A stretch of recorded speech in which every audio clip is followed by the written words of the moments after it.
تو ڈر جائیں، نہ یہ معاشرے کو سوٹ کرتا ہے، نہ ریلیجن اس کی اجازت دیتا ہے۔ سب سے پہلے تو ہم نے اپنے بچوں کی ایکٹیویٹیز کے اوپر نظر رکھنی ہے، خواہ وہ لڑکے ہوں یا لڑکیاں، کہ ان کی ایکٹیویٹیز کیا ہیں اور وہ کس لیول تک ہے۔ اس ایکسٹریم کے اوپر تو نہیں کہ یہاں تک معاملہ چلا جائے۔ اسی طریقے سے غیرت کے نام کے اوپر قتل کرنا، پہلے سوشل میڈیا سے کمائی یہ کھاتے رہتے ہیں گھر والے، اور پھر گھر والوں میں سے ہی کوئی اٹھ کر کسی بچی کو غیرت کے نام کے اوپر قتل کر دیتا ہے۔ اسی طریقے سے سوشل میڈیا کی ایکٹیویٹیز کے اوپر نظر نہیں ہوتی، اور کوئی لڑکا کسی لڑکی کو بھگا کر لے جاتا ہے، کورٹ میرج کر لیتا ہے، تو وہ دونوں کو قتل کر دیتے ہیں۔ ہمارے جہلم شہر میں پچھلے دنوں یہ واقعہ ہوا۔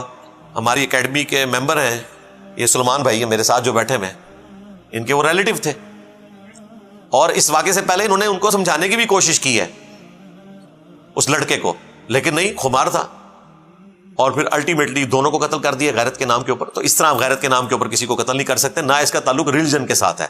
ہمارے کے پی کے کلچر میں جو کچھ ہوتا ہے، افغانستان میں جو کچھ ہوتا ہے، اس کا تعلق اسلام کے ساتھ نہیں ہے۔ یہ اسلام کی بدقسمتی ہے کہ یہ چیزیں ان لوگوں نے اڈاپٹ کی ہوئی ہیں کہ جنہوں نے اپنا حلیہ اسلام والا بنایا ہوا ہے، اور وہ اسلام کے کھاتے میں پڑ گئے ہیں، داڑھیوں والے اور پگڑیوں والے ہمارے جو پشتون بھائی ہیں جہاں اس قسم کا کلچر پایا جاتا ہے۔ تو غیرت کے نام کے اوپر بھی آپ قتل نہیں کر سکتے۔ اسی طریقے سے کراچی میں پچھلے دنوں ایک واقعہ رپورٹ ہوا کہ جی ایک خاوند نے بیوی کے آشنا کو بلا کر اور اسے دھکا دے کر بلڈنگ سے گرایا، پہلے اس کے سر میں اینٹ ماری اور پھر اسے قتل کر دیا۔ اس نے بدلہ لے لیا۔ مجھے بتائیں کیا بدلہ لیا؟ پوری زندگی کے لیے اب جیل میں سڑے گا یا پھانسی ہو جائے گی اس کو؟ اب اس میں سے کیا نکلا؟ اس نے اپنی پوری زندگی برباد کر لی۔ اینڈ اس کا یہ ہوتا ہے۔ تو اس طریقے سے کسی نے غیرت دکھانی ہے تو وہ اپنے اوپر غیرت دکھائے اس حوالے سے کہ وہ آخرت اورینٹڈ ہو۔ رہا ان جرائم کی سزا تو وہ قانوناً آپ نے لے کر چلنا ہے۔ کورٹ میرج کی سزا یہ نہیں ہے کہ لڑکی اور لڑکے کو قتل کر دیا جائے، اس کی سزا یہ ہے کہ ان کی علیحدگی کروا دی جائے اگر ماں باپ ایگری نہیں کرتے۔ اسی طریقے سے اگر کوئی آشنا کسی کی بیوی کے ساتھ اٹیچ ہوا ہے تو اس کی سزا یہ نہیں ہے کہ آپ نے ان دونوں کو قتل کر دینا ہے، اس کی سزا یہ ہے کہ آپ ٹھیک ہے اپنی بیوی کو کہیں کہ تمہیں شوق ہے اس کے ساتھ رہنا چاہتی ہو تو ٹھیک ہے، میں تمہیں معروف طریقے سے چھوڑ دیتا ہوں، جاؤ اس کے ساتھ شادی کر لو، اپنی زندگی برباد کرو۔ ایسی عورت کو آپ نے رکھ کر بھی کیا کرنا ہے؟ اب اس کو قتل کریں گے، اپنی زندگی بھی برباد کریں گے، اپنے بچوں کی بھی زندگی برباد کریں گے، اپنے ماں باپ کی زندگی بھی برباد کریں گے۔ تو یہ کوئی اسلامک سزائیں نہیں ہیں جو لوگوں نے خود سے قانون کو ہاتھ میں لیا ہوا ہے، اور قانون کو بھی ہاتھ میں کیا لیا ہوا ہے؟ کسی اور چیز کو ہی ہاتھ میں لیا ہوا ہے۔ قانون تو یہ نہیں کہتا کہ آپ نے ان کو یہ والی سزا دینی ہے۔ تو محبت میں جو لوگ ناکام ہو جاتے ہیں وہ بعض اوقات خودکشی کر لیتے ہیں اور ہمیشہ کی جہنم کما لیتے ہیں لانگ پیریڈ آف ٹائم کے لیے۔ اللہ چاہے تو معاف بھی کر دے، لیکن اگر خودکشی کو حلال سمجھ کے کیا تو ہمیشہ کی جہنم۔ صحیح مسلم میں حدیث ہے، نبی الاسلام نے تو خودکشی والے کا جنازہ نہیں پڑھا۔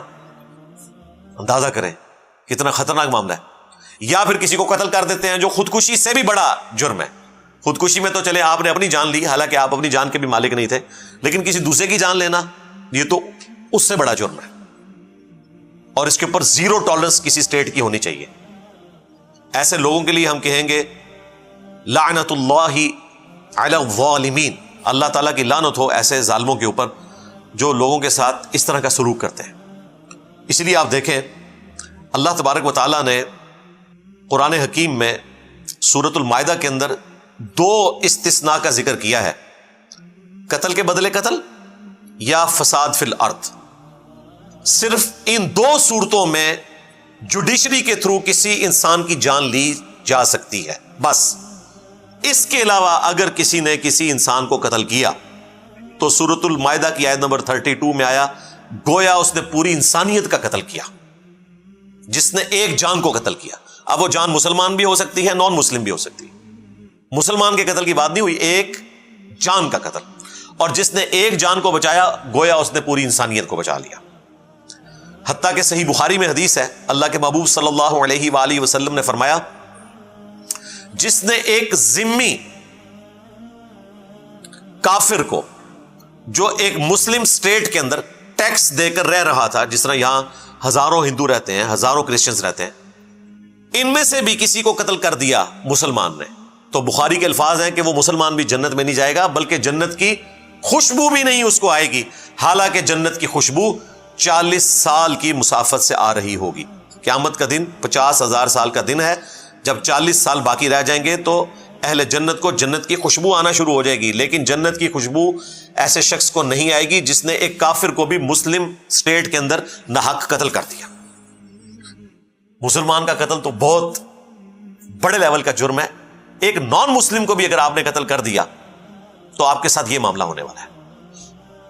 رہا مسلمان کا قتل تو جامعہ ترمذی میں ایک حدیث ہے, اس کی سند پہ اختلاف ہے, لیکن اس کو سپورٹیو سیدنا عمر کا قول ہے صحیح بخاری کے اندر کہ اگر زمین و آسمان کی تمام مخلوقات مل کر صرف ایک مسلمان کو قتل کرتے تو اللہ تبارک و تعالی پوری کائنات کو جہنم میں پھینک دے گا ایک مسلمان کے قتل کے بدلے میں. یہ حدیث کے الفاظ ہیں. یہ حدیث اپنی سند میں کمزور ہے, بعض کے نزدیک حسن درجے کی ہے, لیکن اس کو سپورٹیو صحیح بخاری میں حضرت عمر کا قول ہے. ان کے دور خلافت میں ایک گاؤں تھا صنعاء, وہاں پر رہنے والے چند لوگوں نے, الموطا امام مالک میں پوری تفسیر آتی ہے, 5 یا 7 لوگ تھے وہ, انہوں نے ایک مسلمان کو قتل کیا. تو سیدنا عمر نے ان 5 لوگوں کو قتل کروا دیا اور فرمایا کہ اگر پورا گاؤں بھی اس ایک مسلمان کے قتل میں شریک ہوتا تو میں پورے گاؤں کو قتل کروا دیتا اس کے بدلے میں. یہ مسلمانوں کے گاؤں کی بات ہو رہی ہے, نان مسلم کی نہیں, مسلمانوں کے, ایک مسلمان کے قتل کے بدلے میں. اسی لیے دیکھیں اسلام میں اگرچہ مزاج یہ ہے کہ آپ نے معافی کی روش اختیار کرنی ہے, لیکن قتل کے کیس میں اللہ تعالیٰ نے سورۃ البقرہ میں فرمایا وَلَكُمْ فِي الْقِصَاصِ حَيَاةٌ يَا أُولِي الْأَلْبَابِ.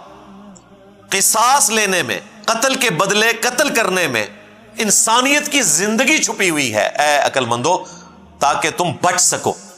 یعنی اللہ تعالیٰ کہہ رہا ہے کہ قتل کے بدلے قتل ہونا چاہیے, معافی کی روش نہ اختیار کرو, بلڈ منی نہ لو.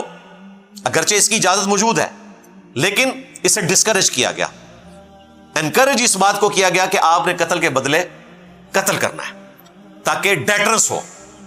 اگر قاتل کو پتا ہوگا کہ میں نے کچھ عرصے بعد بلڈ منی دے کر چھوٹ جانا ہے تو وہ اگلے قتل کے اوپر شیر ہو جائے گا.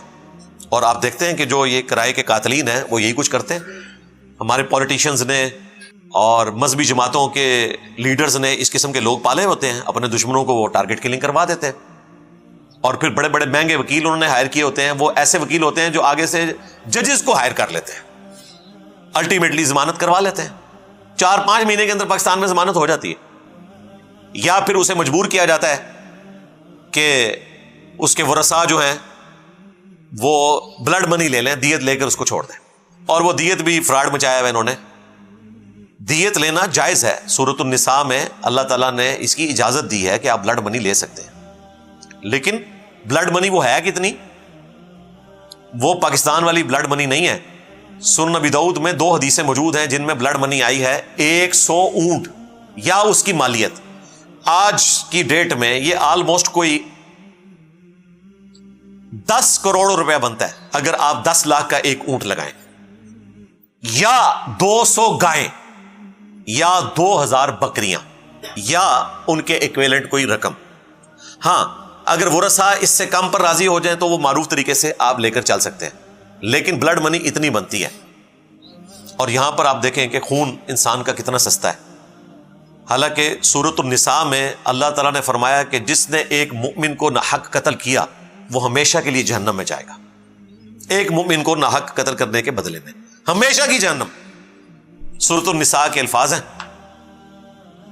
اور اس کو سپورٹیو حدیث ہے سنن نبی داؤد کی. نبی علیہ السلام نے فرمایا 2 گناہ ایسے ہیں جو اللہ تعالیٰ معاف نہیں فرمائے گا. نمبر 1 شرک, جو سورۃ النساء ہی میں آیا, ان اللہ لا یغفر ان یشرک بہ ویغفر ما دون ذلک لمن یشاء, 2 دفعہ آیا, آیت نمبر 48 اور 116 میں, کہ اللہ تعالیٰ شرک کو معاف نہیں کرے گا. ہاں اس کے سوا جتنے گناہ معاف کر دے گا, لیکن وہ بھی اوپن لائسنس نہیں ہے, جس کے لیے چاہے گا. اور یہ بھی آخرت کا معاملہ ہے, دنیا میں تو معافی ہے. یہ جو آیا تھا جس کے لیے چاہے گا, اس میں امپلائڈ تھا کہ جس کے لیے نہیں چاہے گا نہیں معاف کرے گا. تو وہ کون سا گناہ ہے؟ وہ جو سورہ النساء میں آیا کہ مؤمن کا قتل ناحق ہمیشہ کی جہنم. اور ابو داؤد میں اگلے الفاظ ہیں کہ دوسرا گناہ جو ہے وہ قتل ناحق ہے. جو اللہ تعالیٰ قیامت کے دن معاف نہیں کرے گا۔ اسی آیت کے کانٹیکسٹ میں جامعہ ترمذی میں ایک حدیث موجود ہے، ابن عباس رضی اللہ تعالیٰ عنہ کہتے ہیں کہ یہ آیت منسوخ نہیں ہوئی کہ جس نے ایک مومن کو ناحق قتل کیا وہ ہمیشہ کے لیے جہنم میں ہے۔ سورۃ النساء کی آیت ابن عباس نے تلاوت کی، جو مفسر قرآن تھے صحابہ کرام میں سے، انہوں نے کہا یہ آیت منسوخ نہیں ہے، واقعتاً اس کی سزا ہمیشہ کی جہنم ہے۔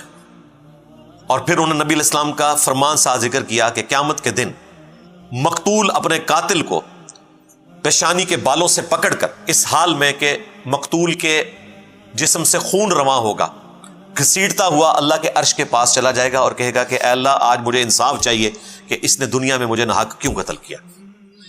اس حدیث کے ساتھ ابن عباس کا قول امام ترمذی نے نقل کیا ہے کہ یہ آیت منسوخ نہیں ہے، یعنی دنیا میں معافی تلافی اگر ہو جاتی ہے یا سزا کوئی بھگت لیتا ہے پھر تو ٹھیک ہے، ادروائز اگر کوئی اسی طریقے سے چلا گیا تو آخرت میں وہ مارا گیا، ولیعوذ باللہ تعالی۔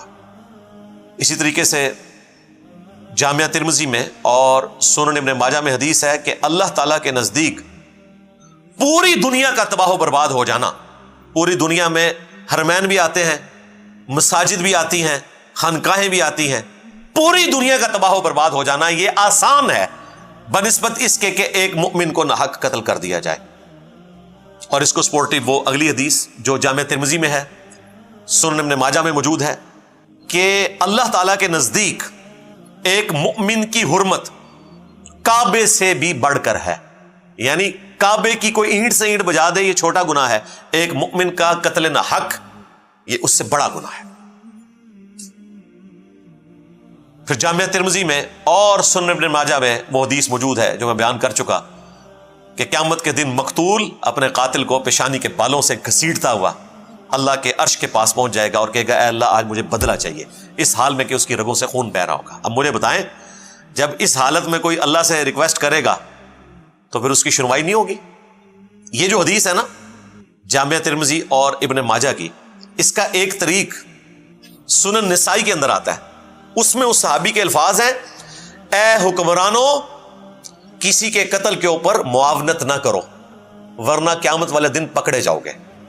یعنی اس صحابی نے یہ جو حدیث تھی نا کہ مقتول اپنے قاتل کو گھسیٹ کر لے جائے گا، اور اس کے آگے الفاظ ہیں ابن عباس کہتے ہیں کہ جو سورۃ النساء کی آیت ہے کہ ہمیشہ کی جہنم ہے اس کا ٹھکانہ، وہ منسوخ نہیں ہوئی جو مؤمن کو ناحق قتل کر دے۔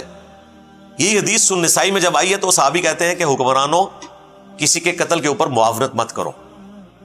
اس زمانے میں بھی حکمران یہ کام کیا کرتے تھے، بنو امیہ نے یہی کچھ تو کیا ہے۔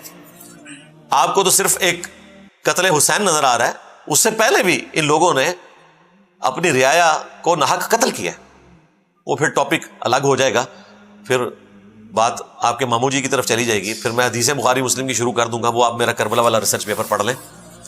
تو حکمرانوں کو خصوصاً ڈرایا گیا ہے، اور آج کے حکمران بھی، یہاں تو لوگ لسانیت کی بنیاد کے اوپر، پولیٹیکل ایفیلیشن کی بنیاد کے اوپر، فرقہ واریت کی بنیاد کے اوپر ایک دوسرے کو قتل کر دیتے ہیں، اور وہ سمجھ رہے ہوتے ہیں ہم نے بڑا نیکی کا کام کیا، پکڑے جائیں گے آخرت میں۔ صحیح بخاری اور صحیح مسلم میں حدیث موجود ہے کہ قیامت کے دن سب سے پہلے قتل کے مقدمے کا فیصلہ ہوگا۔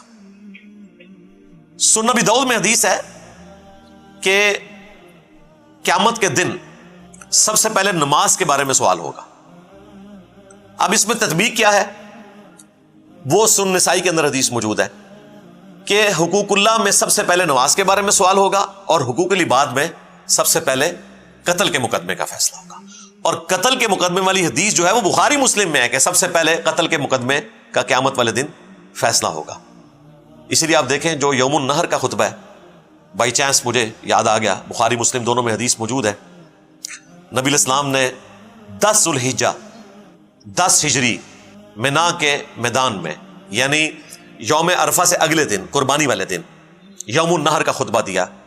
کافی لمبی حدیث ہے، اس میں یہ الفاظ بھی موجود ہیں، نبی علیہ السلام نے فرمایا کہ ایک مؤمن کی جان، مال، عزت، آبرو دوسرے مؤمن کے لیے اسی طریقے سے حرام ہے اللہ کے نزدیک جس طرح آج کا یہ دن یوم النحر 10 ذوالحجہ بڑی عید کا دن، اور یہ مہینہ حرمت والا ذوالحجہ کا، اور یہ شہر مکہ جو حرمت والا، جس طرح اللہ کے نزدیک اس کی حرمت ہے اور کوئی پامال کرنے کے لیے تیار نہیں ہوگا کہ کوئی حرم مکہ کی توہین کرے، کوئی حرم والے مہینے میں جنگ کرے، کوئی عید والے دن کی بے حرمتی کرے، اللہ کے نزدیک ایک مؤمن کی جان، مال، عزت، آبرو بھی اسی طریقے سے امپورٹنس رکھتی ہے کہ آپ نے اس کا بھی خیال رکھنا ہے۔ یہ نبی اسلام نے اس لیے بیان فرمایا کہ عموماً لوگ حقوق اللہ کا تو خیال رکھتے ہیں، حقوق العباد کو بڑا ہلکا جانتے ہیں، وہ سمجھتے ہیں اس سے تو کوئی فرق نہیں پڑتا۔ خیر ہے، اگر ہم نے کسی کے ساتھ ایسا کوئی معاملہ کر بھی دیا تو کیا فرق پڑتا ہے؟ فرق یہ پڑتا ہے کہ صحیح مسلم میں حدیث ہے، نبی الاسلام نے صحابہ کرام سے پوچھا جانتے ہو مفلس کون ہے؟ صحابہ کرام نے کہا کہ ہم تو مفلس اسی کو سمجھتے ہیں جس کے پاس دنیا کا مال و متاع نہ ہو، ہم بھی ویسے اسی کو سمجھتے ہیں۔ تو آپ علیہ السلام نے فرمایا کہ میری امت کا مفلس وہ ہے کہ قیامت کے دن پہاڑوں کے برابر نماز، روزہ، حج، زکوٰۃ کی نیکیاں لے کر آئے گا، لیکن اس حال میں کہ دنیا میں کسی کو گالی دی، ذرا الفاظ نوٹ کرنے ہیں اور دیکھنا ہے اپنی شکل شیشے میں، دنیا میں کسی کو گالی دی، کسی کا خون بہایا، کسی کو مارا، کسی کو پیٹا، تو وہ لوگ اللہ کے حضور پیش ہو جائیں گے اور کہیں گے کہ یا اللہ آج ہمیں حق چاہیے اپنا۔ اللہ تعالیٰ فرمائے گا کہ آج تو کرنسی جو ہے وہ نیکیاں ہیں، جاؤ اس کی نیکیوں میں سے لے لو۔